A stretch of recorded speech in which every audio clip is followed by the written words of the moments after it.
शेतकरी नेते रविकांत तुपकर यांनी बुलढाण्यामध्ये शेतकऱ्यांना सरसकट कर्जमुक्ती मिळाली पाहिजे या मागणीसाठी सुरू केलेल्या अन्नत्याग आंदोलनाचा आजचा चौथा दिवस आहे आणि चौथा दिवस असल्यामुळे तुपकरांची तब्येत ही देखील काहीशी खालावली आहे। तात्काळ डॉक्टरांना देखील पाचारण करण्यात आलं होतं।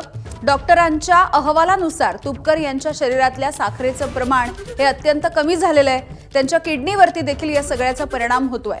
4 दिवस झाले तरी अजूनही सरकारने त्यांच्या आंदोलनाची दखल घेतलेली नाहीये आणि शेतकरी नेते रविकांत तुपकर हे माघार घ्यायला तयार नसल्यामुळे आता शासनाने तात्काळ या उपोषणाची दखल घेऊन निर्णय घ्यायला हवा या मागणीसाठी शेतकरी आणि कार्यकर्ते चांगलेच आक्रमक झालेले आहेत। दरम्यान शेतकऱ्यांचा आवाज दाबण्याचा प्रयत्न करू नका, अन्यथा महाराष्ट्र पेटल्याशिवाय राहणार नाही असा इशारा देखील रविकांत तुपकरांनी दिलाय। गेट ऑफ इंडियावर आंदोलन करत होते, समुद्रामध्ये जात होते। त्यांना पोलिसांनी अटक करून कोल्हापूर पोलीस स्टेशनला अडवून ठेवलेलं आहे। त्यांच्यावर गुन्हे दाखल करत आहेत, त्यांना अत्यंत वाईट ट्रीटमेंट देत आहेत। हे काही बरोबर नाहीये, लक्षात ठेवा। हे काही चोर दरोडेखोर उचलके नाहीयेत, ते शेतकऱ्यांसाठी लढणारे कार्यकर्ते आहेत। त्यांनी कुठलाही कायदा हातात घेतलेला नाहीये, त्यामुळे त्यांच्यावर गुन्हे दाखल करून जर त्यांचा आवाज दडपण्याचा प्रयत्न केला किंवा त्यांना अटक केली तर महाराष्ट्रभर शेतकऱ्यांचं आंदोलन अधिक तीव्र होईल।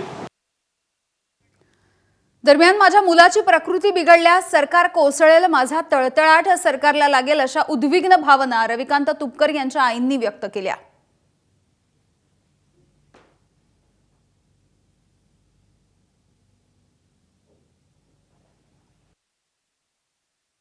की मी आई म्हणून सांगते की माझ्या मुलाची प्रकृती जर खालावली तर माझ्या तळतळाट त्याला लागल। इतके शेतकरी आत्महत्या करतात, सगळ्याचे तळतळाट घेऊन राहिले, ते टिकणार नाही सरकार त्याचा आशा। 3 दिवस झाले त्यांनी 3 दिवस झाले अन्नाचं कण खाल्ला नाही, सगळे घरदार लिस्ट बी आम्ही कोणीच जेवत नाही, फक्त आम्ही सांगत नाही तर बसू। हे त्याला असं कळायला पाहिजे, सरकारने ताबडतोब दखल घ्यायला पाहिजे। कोणता फडवणीची तो आखली पाहिजे त्याला। ते सत्ताधारी आहे ना, मग सत्ताधारी पक्ष कसा असतो, सत्ताधारी मायबाप असते जनतेचे, असे उठावरले शायने होऊन बसले ते। तर मुंबईमधल्या मंत्रालय परिसरामध्ये झाडावरती चढून तुपकरांच्या एका समर्थकानं आंदोलन केलंय। झाडावरती चढून आंदोलन करणाऱ्या व्यक्तीच्या हातामध्ये सुतळी बॉम्बचं पाकिट होतं, तर गळ्यामध्ये फासही त्याने टाकलेला होता आणि त्याने हे आंदोलन केलं। सरकारने दिलेली कर्जमाफी ही फसवी असल्याचा आरोपही यावेळेला त्यांनी केलेला आहे। बराच वेळ हा आंदोलक झाडावरती चढलेला होता, त्यानंतर पोलिसांनी त्यांची समजूत काढल्याच्या नंतर अखेर तो खाली उतरला।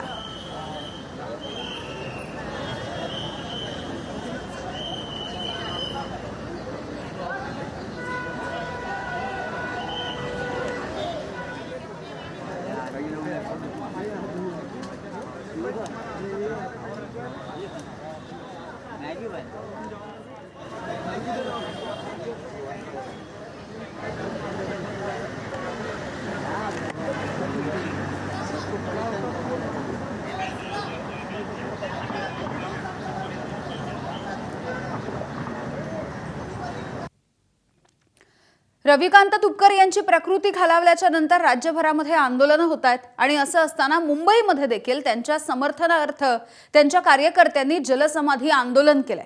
गेटवे ऑफ इंडिया या ठिकाणी तुपकरांच्या समर्थकांनी आणि पदाधिकाऱ्यांनी उड्या घेतलेल्या आहेत। सरकारने कर्जमाफीची योजना लागू केली, मात्र ही योजना फसवी आहे असा आरोप करत हे आंदोलन करण्यात आलं। कर्जमाफी होणार नाही तोपर्यंत आम्ही शांत बसणार नाही। रविकांत तुपकर साहेबांचा सरसकट कर्जमाफी झालीच पाहिजे।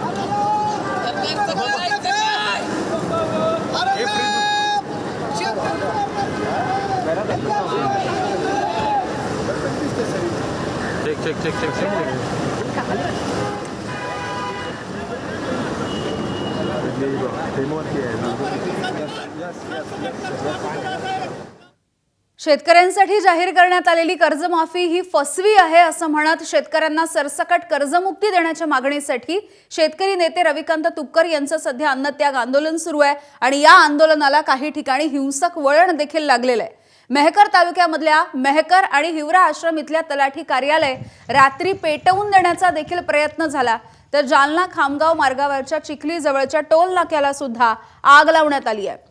दुसरीकडे मलकापूर तालुक्यामधल्या वाघुळे या ठिकाणी संतापलेल्या शेतकऱ्यांनी सिंचनाच्या साहित्याला देखील आग लावली आणि निषेध व्यक्त केला.